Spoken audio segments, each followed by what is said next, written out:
Hello everyone, a very warm welcome to study IAS. I hope you are doing well. स्वागत है आपका the Hindu newspaper analysis में। आज है 4 जुलाई 2022, मंडे का है दिन।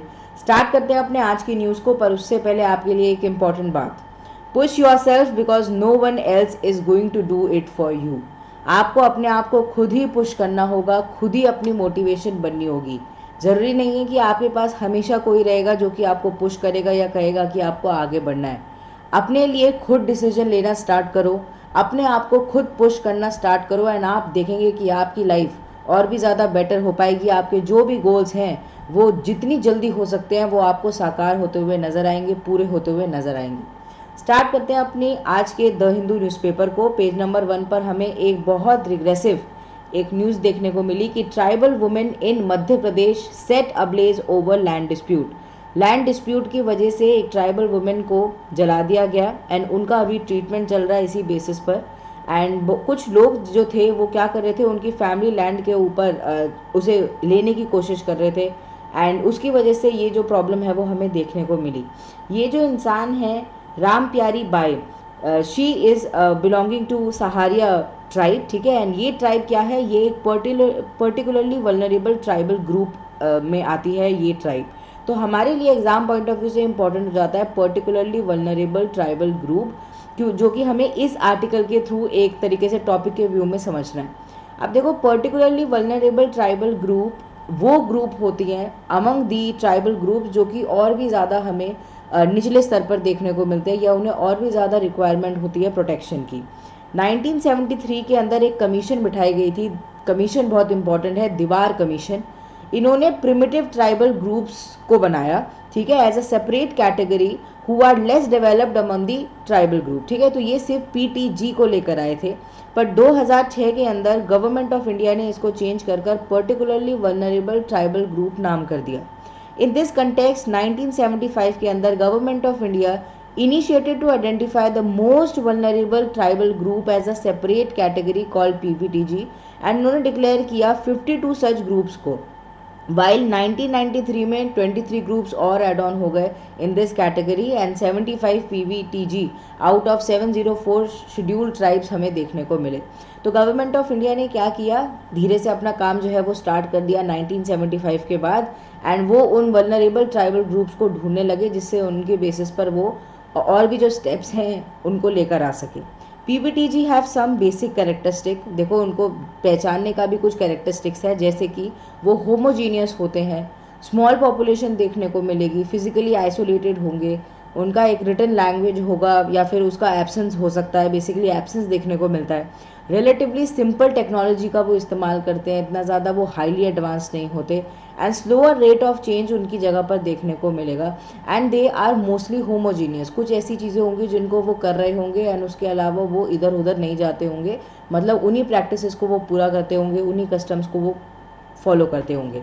Among the 75 listed PVTGs the highest number are found in Odisha. सबसे ज़्यादा ओडिशा स्टेट के अंदर हमें PVTGs देखने को मिलते हैं। तो ये था about particularly vulnerable tribal group. Move on करते हैं अगले आर्टिकल की तरफ। BJP nominee elected speaker in Maharashtra. देखो ये जो आर्टिकल है, ये जो न्यूज़ है, ये तो एक पॉलिटिकल न्यूज़ है। हमारे लिए एग्जाम पॉइंट ऑफ व्यू से इम्पॉर्टेंट है this office of speaker.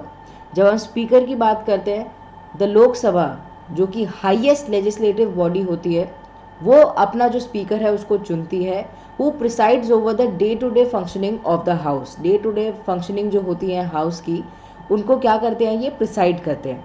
Constitution of India ने रिक्वायर किया है the speaker should be a member of house and और भी अच्छा होगा अगर उनके पास अंडरस्टैंडिंग होगी कॉन्स्टिट्यूशन की या फिर लॉज ऑफ द कंट्री की, उसको एक मेजर एसेट माना जाएगा, क्योंकि वो जो इंसान है, स्पीकर जो है, जो प्रिसाइडिंग ऑफिसर हैं, वो उसी के बेसिस पर डिसीजंस को ले पाएंगे। इट इज़ नॉट ईजी कि आप एक पूरी लेजिस्लेटिव बॉडी को संभाल रहे हो, तो इस बेसिस पर ये चीज़ देखी जाती है।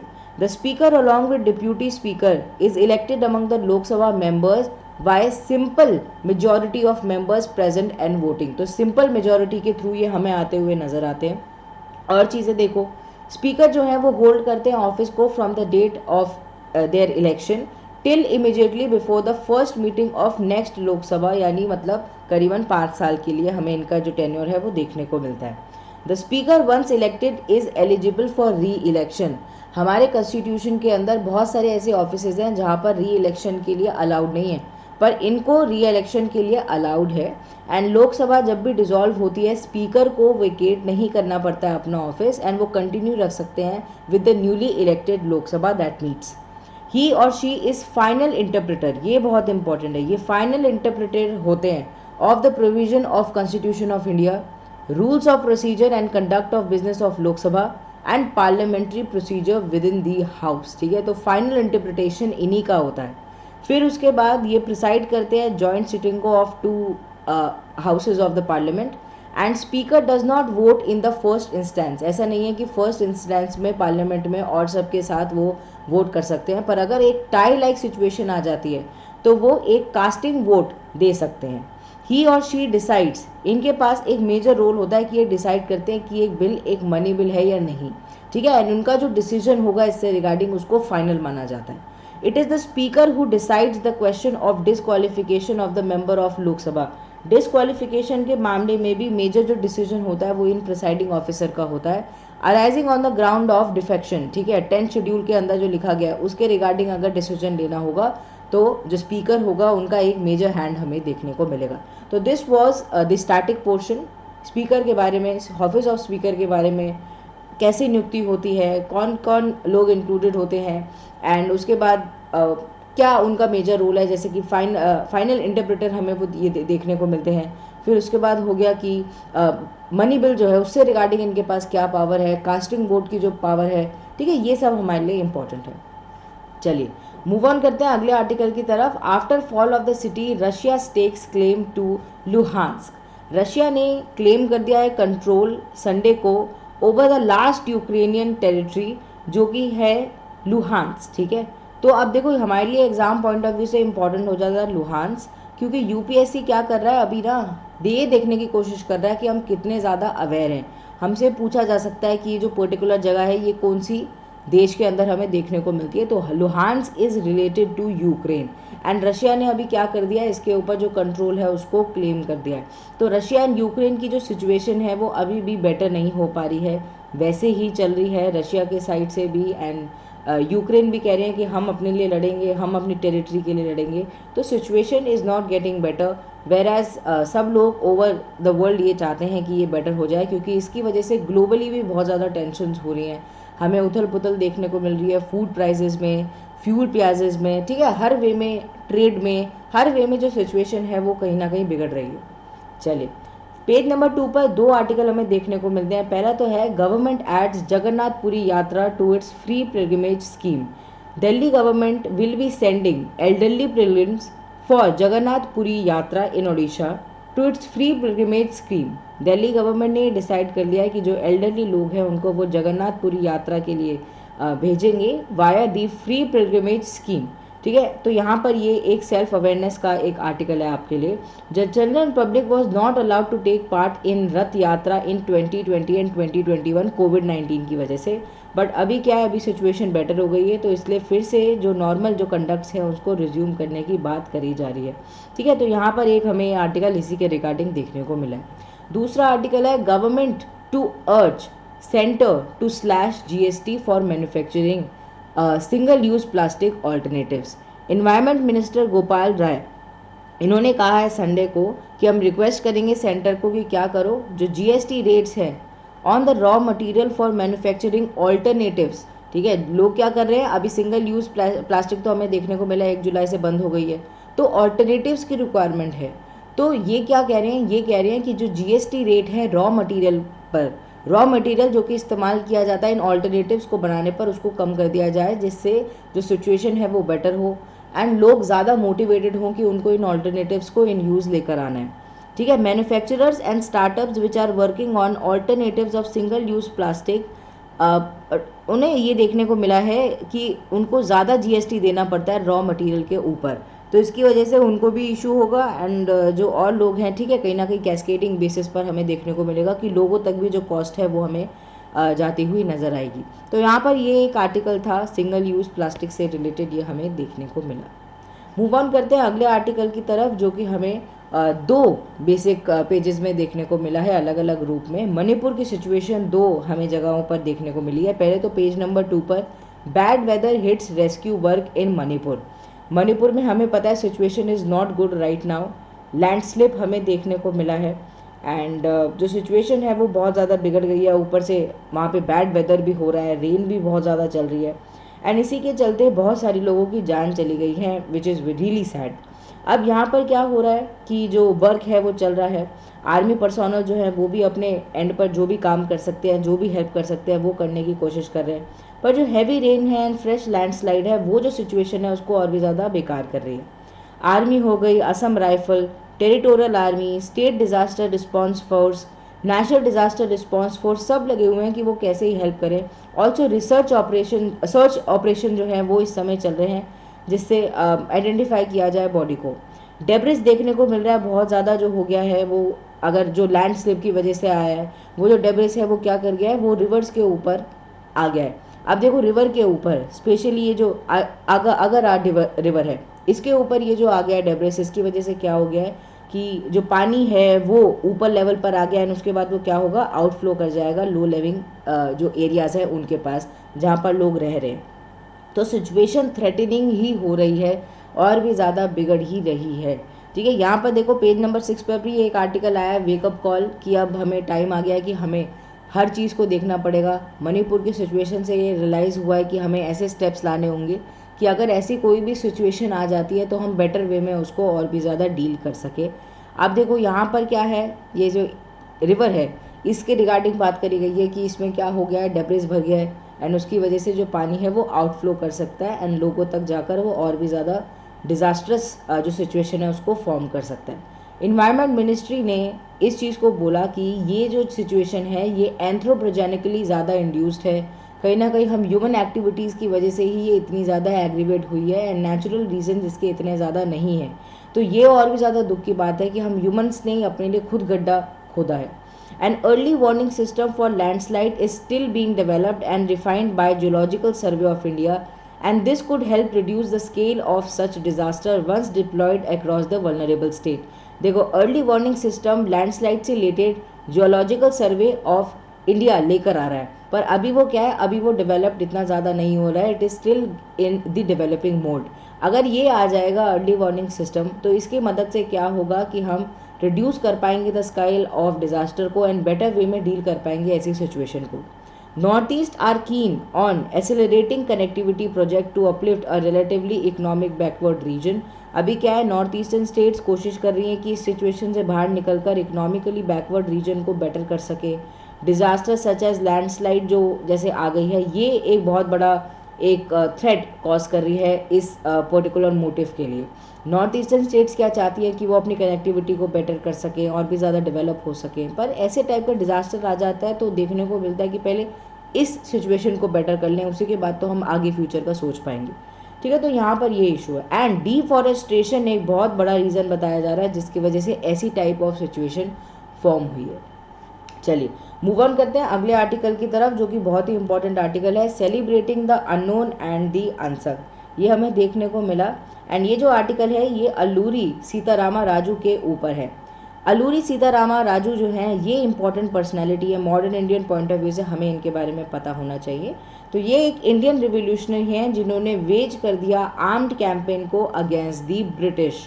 ठीक है, ब्रिटिश के खिलाफ ये हमें खड़े होते हुए नजर आए एंड ये 18 साल की उम्र में एक मंक बन गए थे। Born in present day Andhra Pradesh, ये एंटी ब्रिटिश एक्टिविटीज़ में कहीं ना कहीं इन्वॉल्व हो गए and 1882 Madras forest act which effectively restricted the free movement of Adivasis, उनके अगेंस्ट कहीं ना कहीं ये खड़े हुए। Rising discontent towards the British ने क्या क्रिएट किया, रंपा रिबेलियन को लेकर आया, यमनियन रिबेलियन को लेकर आया एंड इन ये जो है रिबेलियन इनके अंदर भी इनका बहुत बड़ा एक रोल हमें देखने को मिला एंड ये एज लीडर इनके रूप में उभर कर आए। इनको एक निकनेम दिया गया था जो कि है मनियम वीर रूडू। ठीक है, तो मनियम वीर रूडू ये एक निकनेम है जो कि इनको दिया जाता है। इसका मतलब क्या है मनियम वीर रूडू का, that he is and he was the hero of jungle. ठीक है, ऐसा लोकल वहाँ के जो विलेजर्स हैं वो ये मानते हैं। 1924 के अंदर Raju was taken into the police custody, उनको एक ट्री से बांध दिया गया था and he was shot by the public execution effectively ending the armed rebellion. तो ऐसे हमको इनकी डेथ, इतनी इंपॉर्टेंट पर्सनैलिटी की डेथ देखने को मिली थी। तो इनके रिगार्डिंग ये चीज़ था, इसलिए आर्टिकल इंपॉर्टेंट हो जाता है क्योंकि इंपॉर्टेंट पर्सनैलिटी के बारे में ये डिस्कशन में आ रहा है। चलिए मूव ऑन करते हैं अगले आर्टिकल की तरफ। पेज नंबर 6 पर हमें देखने को मिला डॉज्ड बाय द इन्फ्लेशन। रिसेंटली हमने पीछे भी देखा, दो हमें मेजर जो मैक्रो इकोनॉमिक डेटा है वो आते हुए नजर आए। सबसे पहले तो government's index of 8 core industries मई का हमें आता हुआ नजर आया, यानी पिछले साल का, क्योंकि पिछले महीने का, क्योंकि हर महीने ये आता है हमारे सामने। ठीक है, तो मई का हमने कल ही डिस्कस किया था। उसके बाद S&P ग्लोबल सर्वे बेस्ड परचेजिंग मैनेजर्स इंडेक्स, ठीक है, PMI मैन्युफैक्चरिंग सेक्टर से रिलेटेड, वो हमारे सामने आया for the month of June. अब देखो सबसे पहले में क्या हमें देखने को मिला कि जो आउटपुट है वो हमें बढ़ती हुई नज़र आई 8 कोर इंडस्ट्रीज़ की। जब हम बात करते हैं बहुत सारे में तो डबल डिजिट में था, वेरएज कुछ में सिर्फ सिंगल डिजिट में हमें चेंज देखने को मिला। And spanning coal to electricity grew by an average of 18.1% from the corresponding month in 2021। ठीक है, 2021 से हमें 18.1% बढ़ता हुआ नज़र आया। 2021 से कंपेयर क्यों किया जा रहा है? क्योंकि उस टाइम पर हमें कोविड-19 की सेकेंड वेव देखने को मिली थी, जिसकी वजह से फिर से जो इकोनॉमिक एक्टिविटी है वो मेजरली जो हमें हिट है वो देखने को मिला था।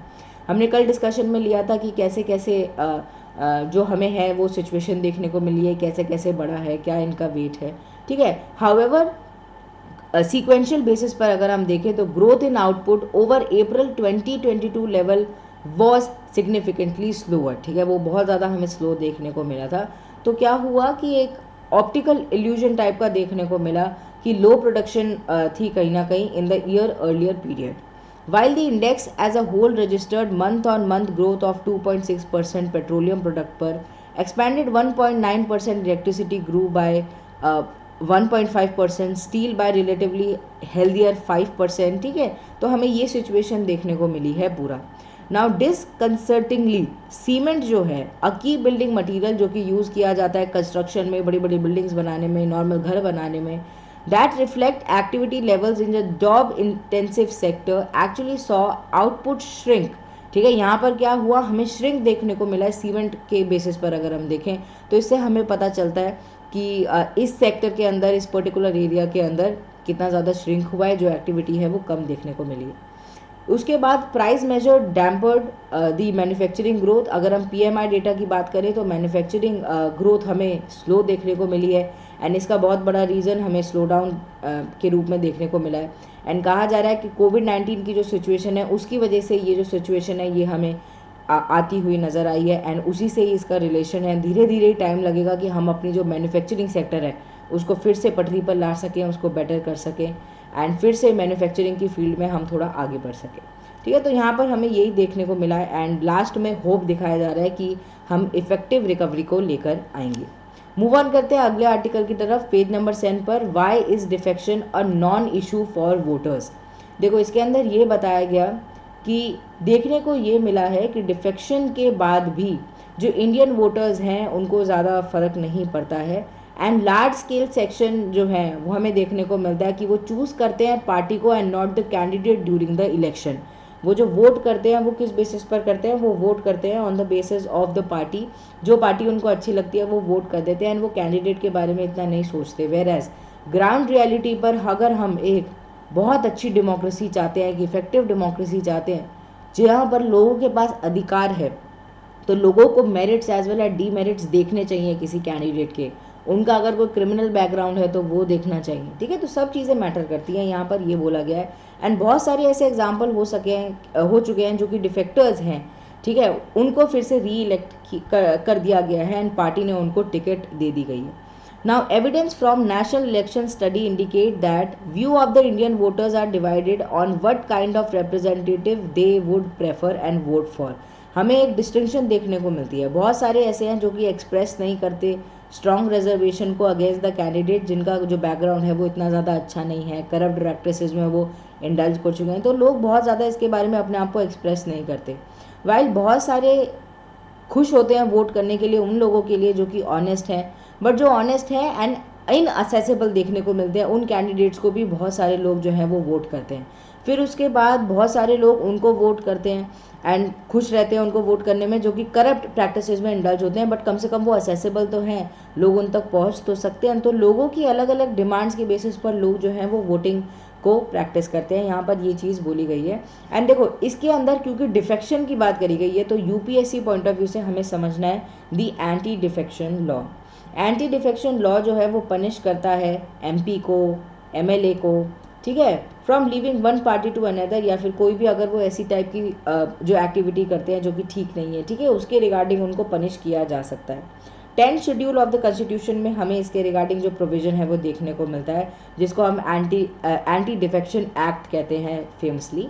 एंड इसको एड ऑन किया गया था 52nd कॉन्स्टिट्यूशनल अमेंडमेंट एक्ट के थ्रू इन 1985, ठीक है। तो 1985 में ये जो मेजर डेवलपमेंट है ये आई थी। इसके अंदर कुछ डिस्क्वालिफिकेशंस बताए गए हैं इलेक्टेड मेंबर के on the ground of defection to another political party, and it was a response to the toppling of multiple state government by party hopping MLA after the general election in 1967, ठीक है। तो 1967 के बाद जो situation हुई थी उसके बाद हमें ये जो एंटी डिफेक्शन का जो प्रोविज़न है ये आता हुआ नज़र आया।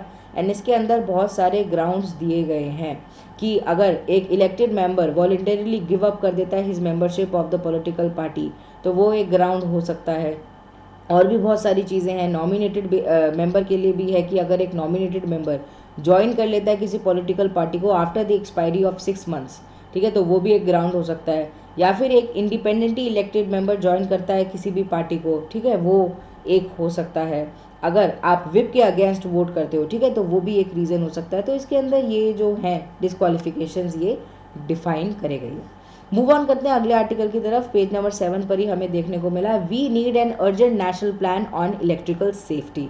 देखो अगर हम इलेक्ट्रिसिटी के बेसिस पर अपने देश को एनालाइज करें तो हमें ये चीज़ देखने चाहिए कि 75 ईयर्स ऑफ इंडिपेंडेंस में हम कहीं ना कहीं बहुत ज़्यादा आगे बढ़े। एक टाइम था जब इलेक्ट्रिसिटी के जो कनेक्शंस हैं वो घर घर तक पहुंच भी नहीं पाते थे, पर अभी क्या है बहुत मेजर जगहों पर 24/7 जो इलेक्ट्रिसिटी की जो सप्लाई है वो देखने को मिल रही है। एंड ऑल्सो हम अचीव करने की कोशिश कर रहे हैं नेट ज़ीरो एमिशन को बाय 2070। तो ये है सिचुएशन हमारे इंडिया की। पर इसके साथ साथ एक चीज़ जो कि प्रॉब्लमेटिक है वो ये है कि इलेक्ट्रिकल जो एक्सीडेंट्स हैं वो बहुत ज़्यादा ट्रैजिक हो जाते हैं, उसकी वजह से लोगों की जानें चली जाती हैं। एंड ये एक प्रॉब्लम है जिसके बारे में सोचना पड़ेगा। इट इज़ अनफॉर्चुनेट कि increasing rate of electrical accident is a problem, and इसके ऊपर जो स्टेट है जो नेशनल पॉलिसीज़ है उनको लाने की ज़रूरत है, एंड लोगों को और भी ज़्यादा सेफ्टी प्रोवाइड करने की ज़रूरत है। नेशनल क्राइम रिकॉर्ड ब्यूरो ने भी इससे रिगार्डिंग बोला कि जो रेट ऑफ डेथ्स है वो बहुत ज़्यादा स्टेडली इंक्रीज़ कर रहे हैं। तो सरकार को क्या करना पड़ेगा, डिसीजन जो है वो लेने पड़ेंगे। एंड सबसे ज़्यादा जो है ये जो इलेक्ट्रिकल ये जो इंसिडेंट्स होते हैं ये हमें रूरल एरियाज़ में ज़्यादा देखने को मिल रहे हैं। एंड जो रैपिड अर्बनाइजेशन है, पुअर अर्बन लोकेलिटीज़ हैं, ठीक है, उनके तरफ क्या करना पड़ेगा, अपने अटेंशन को डालना पड़ेगा, क्योंकि यहाँ पर भी जो सिचुएशन है वो बिगड़ रही है। तो ये एक आर्टिकल था, इसी के बारे में इन्होंने बोला है। And there are safety regulation prepared by CEA, ये इन्होंने बोला है कि सेफ्टी रेगुलेशंस हैं बट इनको माना नहीं जाता है, अभी भी कोई मैकेनिज्म ऐसा नहीं है। फॉर एग्जांपल डिस्ट्रीब्यूशन कंपनीज जो होती है उनको एक्सपेक्ट किया जाता है कि वो सेफ्टी ऑफिसर्स को अपॉइंट करेंगे and conduct periodic safety audits, ठीक है, कि ऑडिट की भी ज़रूरत है कि प्रॉपर हमें डेटा होना चाहिए, हमारे पास सेफ्टी ऑफिसर्स होना चाहिए जो कि सेफ्टी देख रहे हैं। पर electrical inspectors in the states are expected to improve connection, provide license to electrician, conduct inquiry on incident, but they are heavily understaffed। अंडरस्टाफिंग की सिचुएशन हमें देखने को मिल रही है। उसके बाद सेफ्टी ऑफिसर्स को नहीं लाया जा रहा है, पीरियोडिक सेफ्टी ऑडिट नहीं हो रहे हैं। तो ऐसी सिचुएशन होगी तो बेटर कैसे हो पाएगी जो प्रेजेंट सिनेरियो। यहाँ पर ये जो आर्टिकल है ये यही क्वेश्चंस उठा रहा है। इलेक्ट्रिसिटी सेफ्टी एक पब्लिक इंटरेस्ट चैलेंज है जिसके ऊपर सबको मिलकर काम करना पड़ेगा, खाली सरकार के काम करने से कुछ नहीं होगा, ये बात कर रहे हैं। स्ट्रेंथन करने पड़ेगा हमें सेफ्टी इंस्टीट्यूशन को, एंड सेफ्टी मेजर्स को लेकर आना पड़ेगा, प्रोग्राम्स लाने पड़ेंगे, एंड हेल्प करना पड़ेगा कंपनीज को, ठीक है। And the need of the hour is national programme to reduce electrical accident in the distribution sector, and हम सफिशिएंट क्या करें मैकेनिज्म को लेकर आए इसके रिगार्डिंग। तो इस आर्टिकल के अंदर यही था। पेज नंबर 7 पर ही हमें एक इम्पॉर्टेंट सबसे नीचे देखने को मिला, एक ग्राफ लाइक सिचुएशन में था, मेजरिंग इंडियाज प्लास्टिक प्रॉब्लम। देखो हमें पता है जो सिंगल यूज प्लास्टिक है उसके ऊपर बैन लग गया 1 जुलाई से, तो इसी के रिगार्डिंग हमें ये देखने को मिला है। इसके अंदर ये बताया गया कि इंडिया के अंदर जो प्लास्टिक है, सिंगल यूज़ प्लास्टिक, वो बहुत सारे रूप में इस्तेमाल होती है, जैसे कि आइसक्रीम स्टिक्स हो गए, थर्माकोल, प्लेट, कप, ग्लासेस, इसीलिए इनको सबसे पहले जो है वो बंद कर दिया गया and they have been banned. State of India's environment 2020 report जो आई थी, उन्होंने शो किया कि 35% of the India's plastic waste जो होता है वो मल्टी लेड पैकेजिंग की फॉर्म में हमें देखने को मिलता है। एंड रिग्रेसिव बात यह है कि ये नॉन रिसाइकलेबल है, हम इसे रिसाइकल नहीं कर सकते। मोर ओवर जो 68% है प्लास्टिक वेस्ट का, it ends up in dump site and landfills. ये हमें क्या देखने को मिलता है कि फर्दर क्या कर देता है, ये जो लैंडफिल्स हैं उनको फॉर्म कर देता है। हमने कल ही एक आर्टिकल को कवर किया था, दिल्ली से रिगार्डिंग था, कि दिल्ली के अंदर अगर आप एंटर करते हैं कहीं से भी, आपको लैंडफिल्स के बहुत बड़े पहाड़ देखने को मिलेंगे, स्पेशली गाजीपुर एरिया में आप देख लेंगे। एंड उन पे क्या होता है, उन पे आग लग जाती है, उनमें फायर लग जाती है, एंड उसकी वजह से जो आस पास की लोकेलिटीज़ हैं वहाँ पर जो हमें हैजार्डियस कंडीशन है वो देखने को मिलती है, हेल्थ प्रॉब्लम्स क्रिएट हो जाती हैं। तो यहाँ पर ये बात करी गई है। एंड यहाँ पर बोला गया है कि 12% ही रिसाइकल्ड हमें देखने को मिला है, 20% बर्न कर दिया जाता है। And according to our world in data, India generates 9.5 kg of mismanaged waste that are high risk of entering the ocean. 9.5 kg का हम मिसमैनेज्ड वेस्ट फॉर्म करते हैं, जनरेट करते हैं, जो कि हाई रिस्क पर है, और वो क्या कर सकता है, ओशंस के अंदर जा सकता है। एंड ओशन के अंदर चला जाएगा तो फर्दर हमें और भी ज़्यादा इन्वायरमेंट के जो इश्यूज़ हैं वो फॉर्म होते हुए नज़र आएंगे। अब देखो यहाँ पर क्या है, यहाँ पर ये बोला गया है कि ये सब जो हैं, ठीक है, ये इस्तेमाल होते हुए नज़र आते हैं, जैसे कि पॉलीस्टाइरिन है, ये एक इनएक्सपेंसिव रेजन है जो कि हर जगह देखने को मिल सकता है। ब्रेवरेज कप जो होते हैं वहाँ पर इस्तेमाल होता है। Disposable dinnerware, environmentally speaking it's among the worst type of plastics, and ये यूज़ किया जाता है। उसके बाद हाई डेंसिटी पॉलीइथाइलिन की अगर हम बात करें तो it is an incredibly resistant resin used in grocery bag, milk jugs, recycling bins, ठीक है, इन सब में इस्तेमाल होता है। एंड ये भी ईजीएस्ट प्लास्टिक पॉलीमर है टू रिसाइकल। उसके बाद पॉलीइथाइलिन टेरेप्थेलेट जो है, it is mostly use for food and drinking packaging purposes as it prevent oxygen from spoiling the content inside. तो इसको क्या किया जाता है, ये जो पॉलीइथाइलिन टेरेप्थेलेट है इसको यूज़ किया जाता है ड्रिंकिंग पैकेजिंग में, फूड पैकेजिंग में, क्योंकि क्या करता है, ये ऑक्सीजन को प्रिवेंट करता है from going inside the content, and it is also widely recycled plastic in the world. फिर उसके बाद पॉलीप्रोपिलीन की जब हम बात करते हैं, it can withstand high temperature and are used in Tupperwares, car parts, thermal waste, ठीक है, इनमें यूज़ होता है। लो डेंसिटी पॉलीइथाइलिन जो है वो भी सिंपलेस्ट स्ट्रक्चर है of all the plastic, making it easy and cheap to produce. It is used in plastic bags, containers and often not often recycled, ठीक है। तो ये जो लो डेंसिटी पॉलीइथाइलिन है इसको तो रिसाइकल भी नहीं करा जाता है। Multilayered packaging is made of plastics and other composite layers such as aluminium foil and others. These are used for packaging, they are non-recyclable at the commercial scale। इसीलिए इतनी ज़्यादा जो प्रॉब्लमेटिक सिचुएशन है वो हमें देखने को मिल रही है। इंडिया रिसाइकल 12%, 20% बर्न कर दिया। 3.5 million ton of plastic waste is generated in 2019-2020, यहाँ पर बात करी, थोड़ा ओल्ड डेटा है। There is no information on remaining 68% of the plastic waste. मतलब इतना तो इन्होंने बता दिया है, जो 68% प्लास्टिक वेस्ट है उसके बारे में तो रिमेनिंग डेटा इन्फॉर्मेशन पता ही नहीं है, which most likely to end up in landfills. हमें देखने को मिलता है कि पहाड़ के रूप में वो जनरेट हो जाता है एंड फिर उसको फर्दर रिसाइकल करना भी मुश्किल हो जाता है। नीचे यहाँ पर मिसमैनेज्ड वेस्ट की भी बात करी गई है, एंड मिसमैनेज वेस्ट का पूरा इन्होंने सिनेरियो बहुत अच्छे से बताने की कोशिश करी है। 2019 के अंदर जैसे कि हमने बात करी 9.5 kg ऑफ मिसमैनेज वेट पर पर्सन हमें देखने को मिला है इंडिया के अंदर। अब देखिए इसके अंदर यहाँ पे आप देख सकते हैं, the amount of mismanage plastic wait was very low in north America and Europe, ठीक है, नॉर्थ अमेरिका हो गया, यूरोप हो गया, इन कंट्रीज़ में हमें जो मिसमैनेज्ड वेस्ट है प्लास्टिक का वो कम देखने को मिलता है। और देखो नॉर्थ अमेरिका, यूरोप हो गए, ये one of the most developed countries में आती हैं, ठीक है, यहाँ पर बहुत सारी डेवलप्ड कंट्रीज़ हैं, ऑल्सो हाई इनकम कंट्रीज़ हैं। तो इनको देखो ये कैसे मैनेज कर रहे हैं, इनके हमें एग्जांपल्स के थ्रू हमें जो अपनी प्लास्टिक वेस्ट है उसको मैनेज करना चाहिए। उसके बाद वॉल्यूम हायर देखने को मिलेगा हमें अफ्रीका में एंड साउथ अमेरिकन नेशंस में इससे रिगार्डिंग, एंड बहुत ज़्यादा मिसमैनेज्ड जो वेस्ट है उसको जनरेट किया जाता है। एंड इंडिया की अगर हम बात करें, इंडियन सब कॉन्टिनेंट की बात करें, तो यहाँ पर भी रिलेटिवली हाई है अगर हम कलर शेड को देखें। तो ये एक सिचुएशन है प्लास्टिक वेस्ट की इंडिया के अंदर। इसीलिए जो सिंगल यूज़ प्लास्टिक है उसके ऊपर जो बैन लगाया गया उसको सपोर्ट करना चाहिए, एंड सरकार को भी जो ऑल्टरनेटिव्स हैं उनको लोगों के लिए फ्रेंडली बनाना चाहिए। जीएसटी को उसके ऊपर कम कर देंगे तो शायद थोड़ी सी और मदद हो जाएगी। तो ये एक आर्टिकल था। अब हम बात करते हैं टेक्स्ट एंड कंटेक्स्ट की। पेज नंबर 8 पर हमें एक आर्टिकल देखने को मिला, strains on India Russia defence cooperation. यहाँ पर बताया गया है the defence trade between India and Russia ने क्रॉस कर दिया है $15 billion since 2018 in the backdrop of some big deals including $5.43 billion S-400 long range air defense system। ठीक है, तो जो डिफेंस ट्रेड है वो हमें करीबन इतने का देखने को मिला है, which also include S-400 long range air defence system की जो डील है वो, एंड फर्दर और भी बहुत सारी जो डील्स हैं हमें आगे आती हुई नज़र आ रही है। अब देखो रशिया एंड यूक्रेन की जो सिचुएशन है उसके बाद कहीं ना कहीं ये जो हमारा ट्रेड रिलेशन है ये थोड़ा सा डगमगाया था, बट फिर भी जो डिफेंस टाइज हैं हमारे वो फिर से हमें स्ट्रेंथन होते हुए नज़र आ रहे हैं, एंड वी आर होपफुल कि हमें जो अच्छी टेक्नोलॉजीज़ हैं वो रशिया से मिल पाएंगी।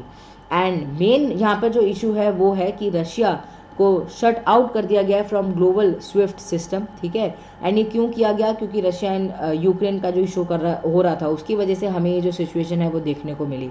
इसलिए इंडिया एंड रशिया ने क्या डिसाइड किया है, उन्होंने ये डिसाइड किया है कि वो जो पेमेंट है वो उसको करेंगे रूबल अरेंजमेंट के बेसिस पर, एंड हम क्या करेंगे, लार्ज वॉल्यूम ऑफ पेमेंट कैसे करनी है। ठीक है, उसके लिए भी हम अलग अलग अपनी जो सिचुएशन है उसको देखेंगे कि कैसे हम कर सकते हैं। जिस्ट अगर आप देखो तो यहाँ पर रशिया यूक्रेन की सिचुएशन को बताया गया, उनकी कॉन्फ्लिक्ट को बताया गया, एंड उसके बाद जो डिफेंस टाइज हैं रशिया एंड इंडिया के उसके बारे में बताया गया कि कैसे हम उसकी तरफ मूव ऑन कर रहे हैं, होपफुल हैं, बेटर करने की कोशिश कर रहे हैं। Russian deals which have been deferred include the 21 MiG-29 fighter jets along with the upgradation of 59 existing MiG-29 jets।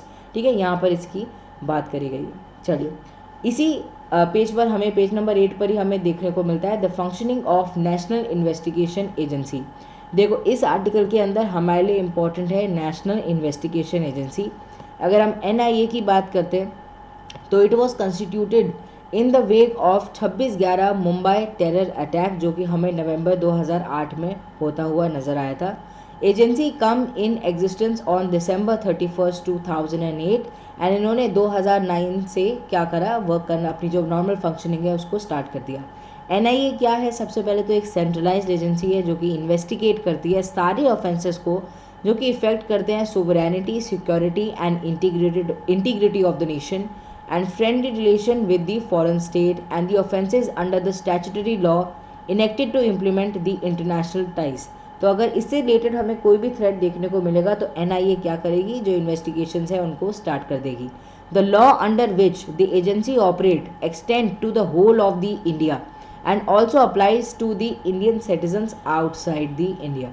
तो ये NIA के बारे में था, ये आपके लिए एग्जाम से रिलेटेड इंपॉर्टेंट था। पेज नंबर 10 पर हमें देखने को मिला Indians can get 10 lakh from relatives abroad. Union home ministry ने अमेंड किया है सर्टेन रूल्स को in the foreign contribution regulation act and allow कर दिया है इंडियंस को कि वो रिसीव कर सकते हैं 10 लाख रुपए तक की सालाना जो होती है बाहर से जो आती है फ्रॉम रिलेटिव स्टेइंग अब्रॉड। ठीक है, विदाउट इन्फॉर्मिंग दी अथॉरिटीज़। ऐसा नहीं है कि आपको अथॉरिटीज़ को बताना ही पड़ेगा। पहले ये सिर्फ 1 लाख थी, अब इसको रेस करके 10 लाख कर दिया गया है, एंड इसके रिगार्डिंग नोटिफिकेशन जो है वो हमें आता हुआ नजर आया। देखो जो चेंजेस हैं जो अमेंड करे गए हैं वो और भी है। रूल नंबर 6 जो है डील करता है with the intimation of receiving foreign fund from the relatives. Any person receiving foreign contribution in excess of 1 lakh rupees or equivalent thereto in the financial year from any of his relatives shall inform the central government within 30 days from the receipt। ठीक है, ये type की situation थी, पर अब क्या हो गया है कि 10 लाख तक की अगर आप बाहर से जो पैसा है वो जो कंट्रीब्यूशन है वो आपके पास आ रहा है तो आपको ऐसा नहीं है कि आपको इन्फॉर्म करना पड़ेगा अथॉरिटीज़ को, ठीक है। विदाउट इन्फॉर्मिंग द अथॉरिटीज़ आप उसको रिसीव कर सकते हैं। रूल नंबर 9 के अंदर ये है कि which deals with application of obtaining registration prior permission under the FCRA to receive funds, ठीक है, इसको अमेंड किया गया है। तो ये जो है रूल नंबर 6, रूल नंबर 9, इनके अंदर हमें अमेंडमेंट जो है वो मेजर देखने को मिली है of the FCRA act. Page number 12 पर हमें आर्टिकल देखने को मिला है, not only to Bengal centre owes MG NREGA fund to many other states too. As on July 1 union government जो है owns fund to 15 state under the Mahatma Gandhi national rural employment guarantee act, ठीक है। एंड ये जो स्कीम है आपको पता है ये बहुत इंपॉर्टेंट स्कीम है। अगर हम इस स्कीम की बात करें तो ये Mahatma Gandhi national rural employment guarantee act इसको पूरा कहा जाता है। And it was passed in 2005, जिससे एम्प्लॉयमेंट जनरेशन के ऊपर हम ध्यान दे सकें, सोशल सिक्योरिटी के ऊपर हम ध्यान दे सकें। एंड जब हम MG नरेगा की बात करते हैं तो कुछ चीज़ें हैं जो आपको पता होना चाहिए। सबसे पहले तो ये कि ये एक डिमांड ड्रिवन वेज है, ठीक है। डिमांड के बेसिस पर जो एम्प्लॉयमेंट है वो फॉर्म होती हुई हमें नज़र आती है, एम्प्लॉयमेंट स्कीम है। And it works under the ministry of rural development. Every adult member of a house, ठीक है, इन अ रूरल एरिया जिनके पास एक job card is eligible for the job under this particular scheme. तो ये इसकी कुछ एलिजिबिलिटी है। And the scheme envisaging providing 100 days of guaranteed wage employment in a financial year to a adult member volunteered for unskilled manual work. Whereas अगर बहुत सारी हम states की बात करें तो उसमें इसको 150 तक भी हमें इंक्रीज होता हुआ हमें नज़र आता है, ये जो पर्टिकुलर नंबर है। The MG NREGA fund has wage, material and administrative component. The wage borne by the center is transferred to the workers bank account. तो इसलिए भी ये इंपॉर्टेंट हो जाता है कि जो सेंटर हैं वो क्या करें, फंड्स को जल्दी से जल्दी दे दें, नहीं तो क्या है लोगों तक जो है उनकी जो पेमेंट है वो नहीं जा पाएगी। एंड हमें पता है कि इस एक्ट के थ्रू, इस स्कीम के थ्रू ज़्यादातर जो लोग काम कर रहे होते हैं वो काम कर रहे होते हैं जो कि इकोनॉमिकली इतने ज़्यादा स्टेबल नहीं होते, डेली वेज जो होते हैं उसके ऊपर वो डिपेंडेंट होते हैं। तो बहुत बड़ी सिचुएशन हो जाएगी अगर ये आगे कंटिन्यू रखा तो सेंटर को क्या करना पड़ेगा, जल्द से जल्द जो फंड्स हैं उनको प्रोवाइड करना होगा।